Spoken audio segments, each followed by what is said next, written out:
a good time. Put a smile on your face, yeah. Can be Cam and Elation Radio. Even brighten your day and help you through the night. Bring you good music. Can be Cam and Elation Radio. And here's your host, Kim and Kim.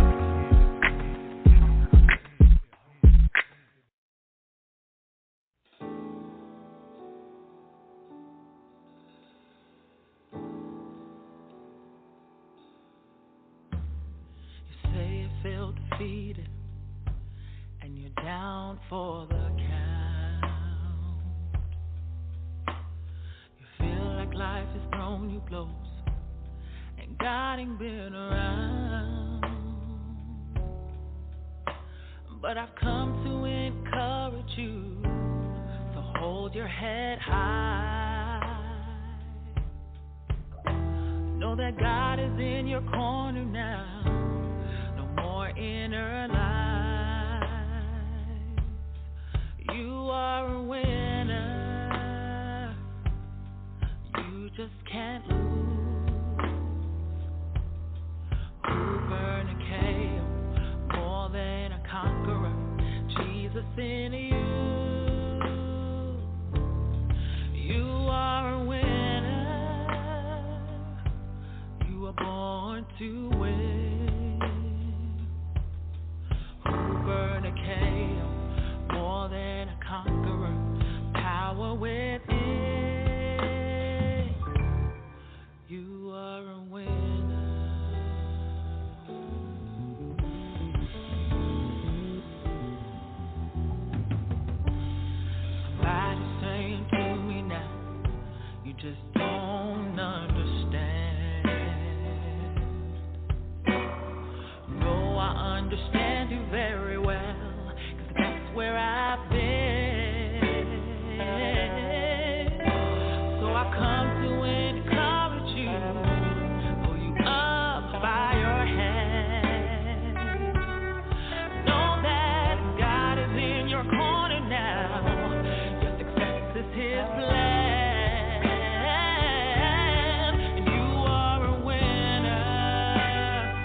Well, here we are again for another podcast. I want to thank you to our listeners for tuning into the Jadasa Live podcast. And I am Cynthia or Bennett, your host. And I want you to know, just as the song that was just played, you are a winner. No matter what has come your way, no matter what you're dealing with, no matter the setbacks, the disappointments, you are a winner. I want you to open your mouth and speak that in the atmosphere, that you are a winner. You're more than a conqueror. And more than a conqueror is you didn't win when you were supposed to win. More than a conqueror is you won when you were supposed to lose. And so I want you to know that tonight. That was very fitting. But here on the Jadasa Live podcast, we talk about issues, stories, resources, events, and ways to eradicate abuse of all kinds in the community through education, edification, and encouragement.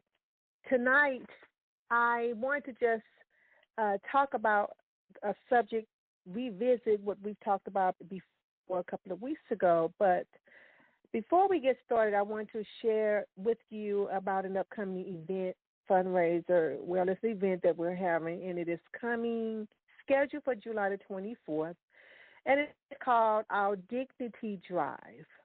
And in this drive, what we are doing, we're asking everybody all the way up to July the 20th, which is the deadline for your donations, whether they're monetary donations or items such as what we're asking for. We are asking for our donations to be in the form of shower shoes, hand towels, face towels, shower gels, and diapers this year.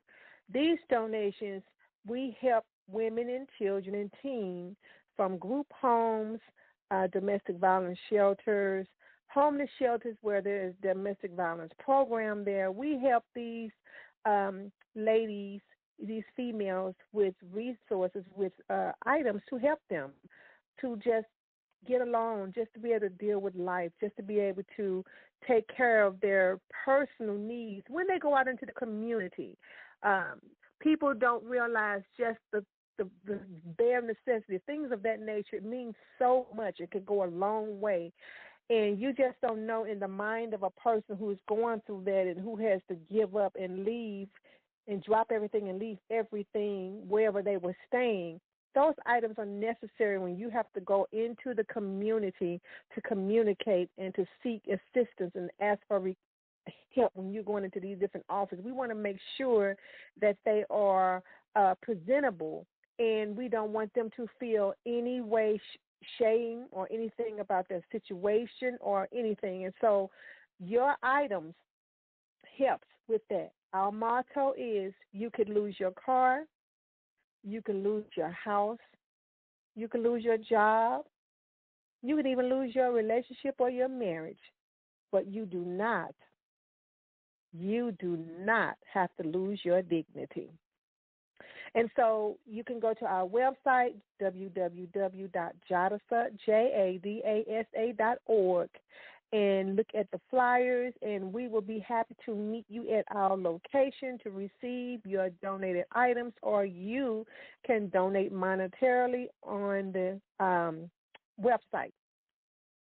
So I want to kind of revisit something that we talked about a couple of weeks ago, because yesterday was Father's Day, and actually on a live broadcast earlier, before this broadcast, we had a young man who was on the show who had lost a daughter to a drug-related incident. And this was Father's Day. And so our topic was a different kind of Father's Day.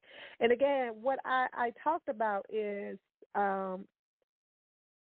we talked about traumatic events. We know domestic violence, and if it's dealing with, drugs, or if it's dealing with abuse, if it's dealing with homicide, or anything where there is a a death in a life, a loss of life, or death even a relationship. I'm going to bring that up because he brought up a valid point today that I want to bring up again. Men feel they have emotions just like women have. They go through things just like women go through. Father's Day was yesterday. I'm positive from his conversation that there was a void for him. This person is not going to make another age. This person is not going to be there for whatever he accomplishes in his life. And sometimes we have milestones. Sometimes we have things that we want to deal with. And we say, oh, our daughter's here. Our son is here. That child will never be there. So that is a void. That is a milestone that she will not be able to celebrate with her dad. So they feel just as much void and pain at the loss of a child or a traumatic event than females. And so we had him to talk about, some of the things that he dealt with or he's dealing with. And we asked, I asked, and there was a lot of women on the session, and I asked, so share with us, what can we do to help our men, our fathers, our brothers, our sons, our husbands, our uncles, the men in our lives, the men that's in our circles?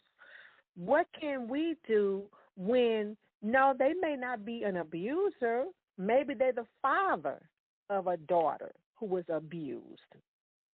And see, we tend to forget that. We know statistics says majority of the abusers are men. We know there are women that abuse as well. But we think about men. What about the man who was the father of that daughter that was abused, or the father of that daughter who died at the hand of an abuser? He's a man just like the abuser. But his take on it is going to be different because he suffered a loss. This is his child. Now, whether he was in the same house with this young lady or, their daughter, their, grandkids, or they had a relationship, they still had this relationship. They're still is going to suffer a void. So, the subject, again, a different kind of Father's Day. And I asked the question, what is it that we as women, we as society, because this is something that society has imposed on men, that they should always man up, that they should always, have that strength. They should always be the pillar. Yes, they do. They do. But why is it that we haven't given them that space to just lose it like we do? Why is it that if they show vulnerability or they show hurt and pain, why is it that the first thing we want to look at them like, oh, okay, they're weak, they're not manning up? Why do we as society place that type of load on their shoulders? And so my question that I posed to him about what is it that we can do? Because we know, we talk about the abuser and stuff, but I want to talk about these men who have daughters. What about them? That's a demographic that has kind of slipped through the cracks. And the man, the father said, one of the things he said something about they want the touch.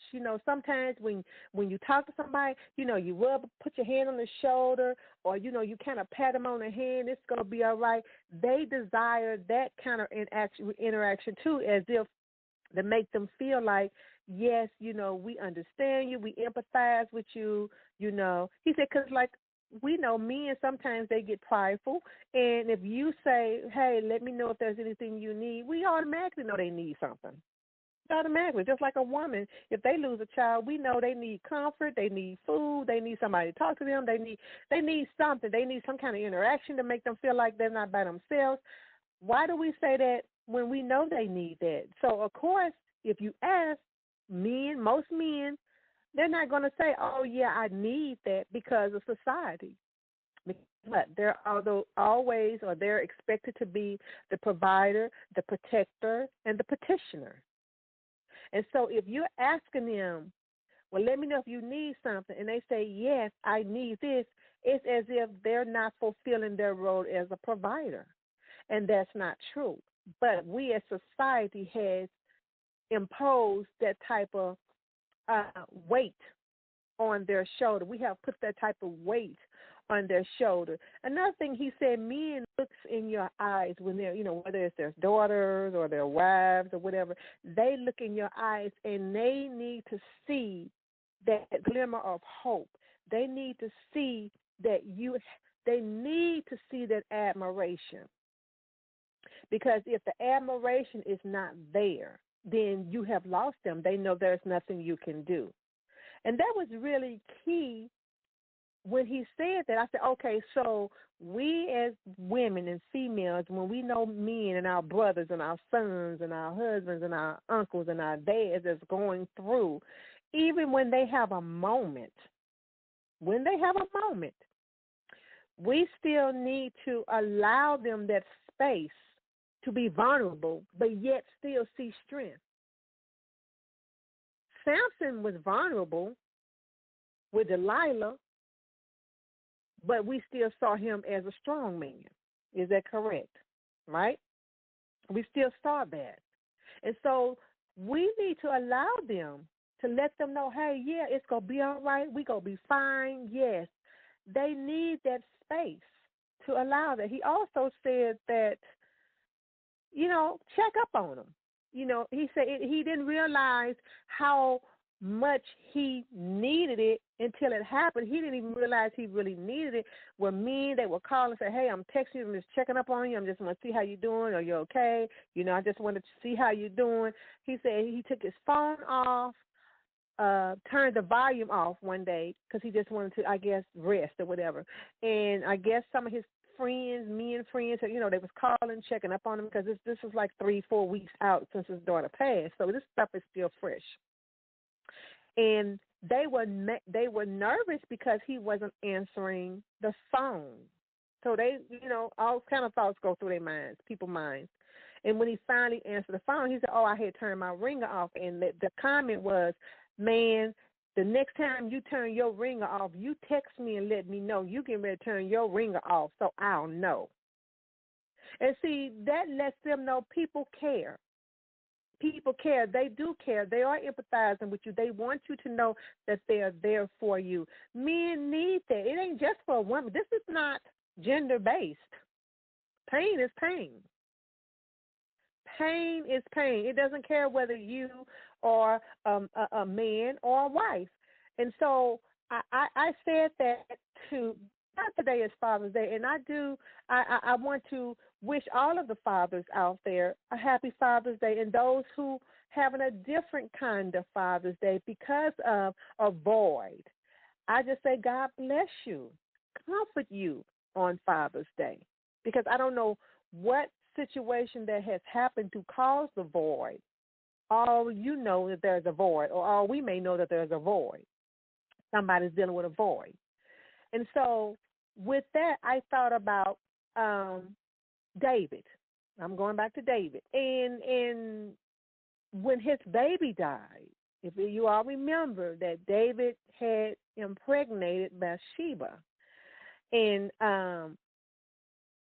so when the baby was born sickly, and he ultimately died, the servants, they were scared to tell David that the child, was dead, because they said when he was alive, even though he was sickly and stuff, they couldn't talk to him. He wouldn't hear nothing they could say. He just wasn't hearing them.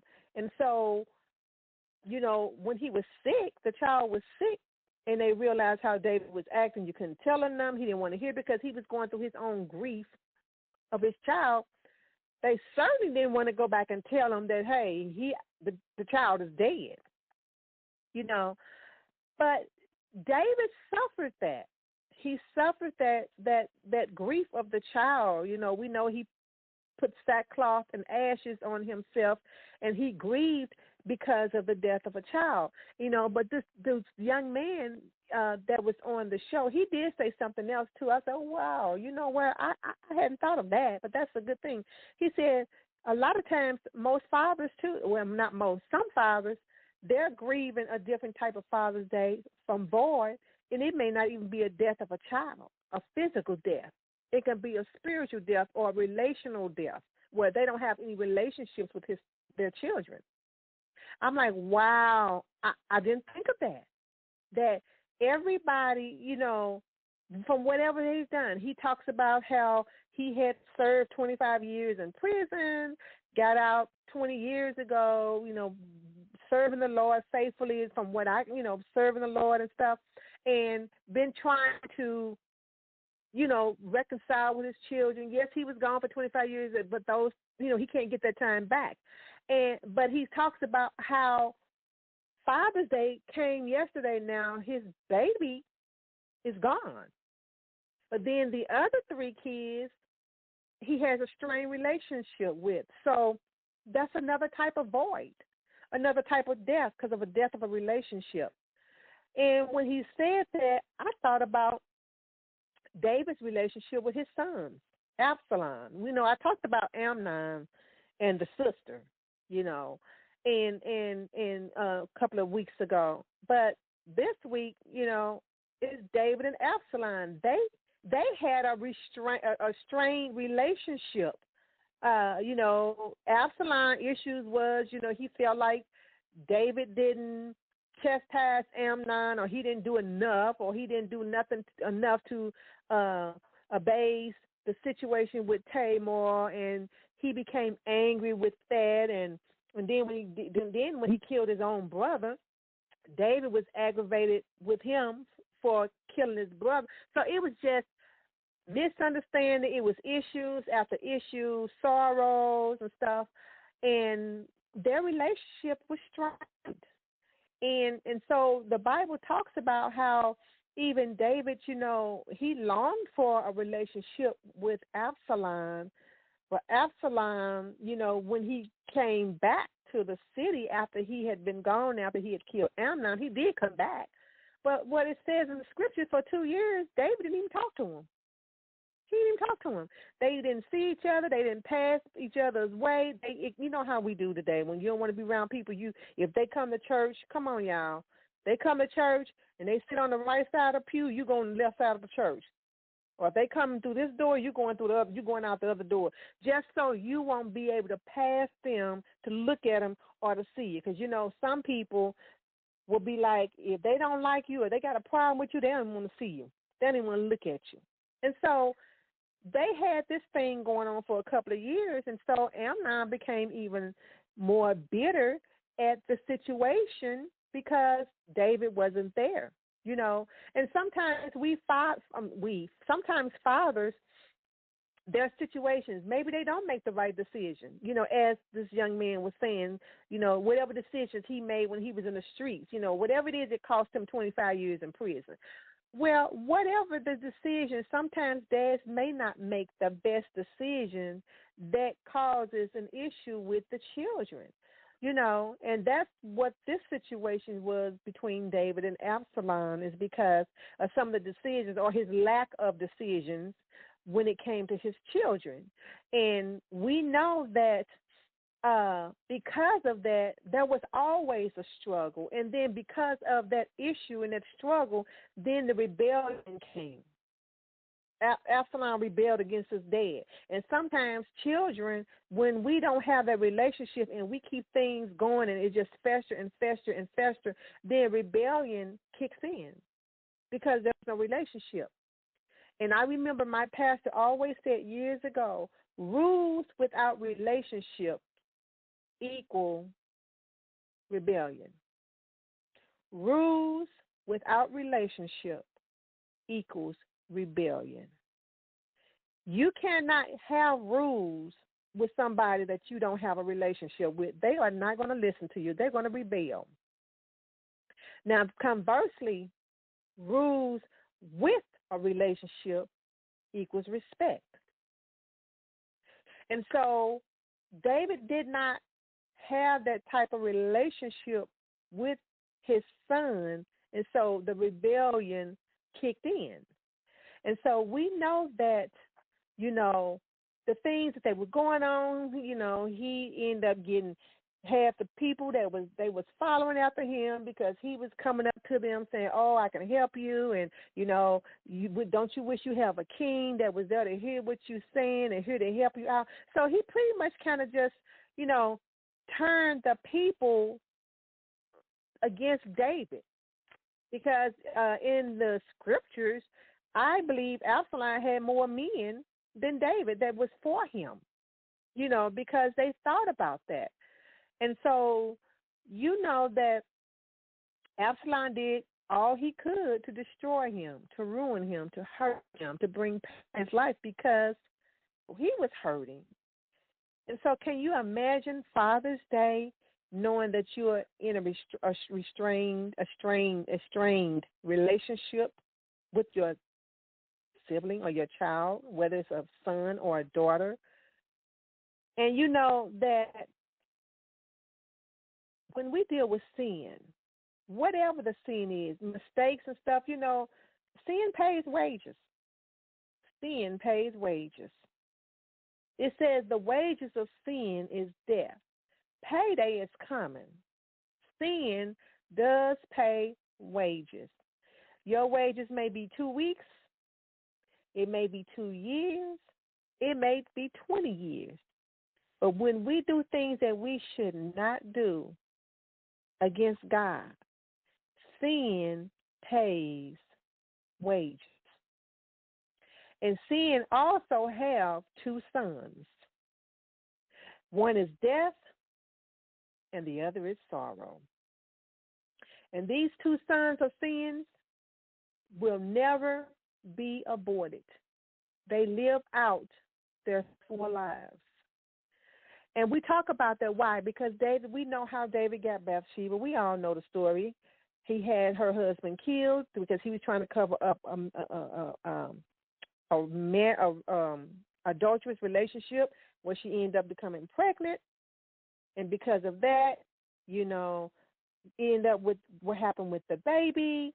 And then what happened to his daughter Tamar with the son raping the daughter, and then that son, Amnon, getting killed. Those are deaths of a baby, death of someone's virginity, someone's future, death of Amnon, and then death of Absalom, death and sorrow, sorrow upon sorrow upon sorrow upon sorrow. And so what we want to know about this Father's Day, men who are going through, everybody is not having the best Father's Day. Everybody's not getting the gifts and, having the pictures of dad and everybody is not having that type of Father's Day. Some Father's Day for people is sorrow because of the relationship is gone or they desire a relationship. This Father's Day, some Father's Day for those are the death of a child, as the young man we talked to previous, that they would never get to see that child. That child will never see another birthday. That child will never see a holiday. That child will never see a milestone. Whatever it is that father wants, that's a different kind of Father's Day for that person. Everybody is not having that. Some fathers are having Father's Day where they're regretting. They just want the day to go by. Hurry up and just get this day over with. I just wanted to go by. Because it's taking them back to whatever happened, whatever caused the breach. But I want you to know again, today, it's about community. It's about encouraging. It's about edifying. It's about educating. And again, I will go back to the entry or the song that came in at the beginning of this broadcast. You are a winner. You are a winner. There's nothing you can do about the past, but you can do something about now and going forward. If the child or whatever is gone, you can't do anything about that. But you can make one thing about this person. I said Now, you having an issue or you having strained relationships with your children, and then you buried a child. I said, but don't you think the void that you felt is the reason why you go out and help other kids in the community, especially high-risk kids or kids that's in gangs or kids that's, that's in, doing things that they shouldn't. This particular man has a nonprofit where he helped those kids. And so he's still giving back, even though maybe, no, I wasn't there to help my child, but I'm going to help somebody else's child because that time is still here. But I want you to know you are still a winner. You are a winner. I want you to always think about that, even when the negativity comes up, even then things come in your mind. Oh, I shoulda, coulda, woulda. I wish I had did this. I want this relationship. As long as the kids are still, or whatever the relationship is still breathing, they're still here, there's still hope. You just ask God to do what he does best. And we know that he's always reconciling. He is always the God of reconciliation. And so we're just asking you to always keep that on the forefront. We know that this may be a different kind of Father's Day for you, but we're asking you to trust God, to allow him to lead you and to repair the breach. I want you to be always remember, this is for Jadasa. We talk about issues, stories, resources, and events in the community, about the community, through the community. Remember, Jadasa, 24/7, 365 days, all day, every day. And with that being said, I want you to be safe, I want you to be well, and I want you to be whole. Good night.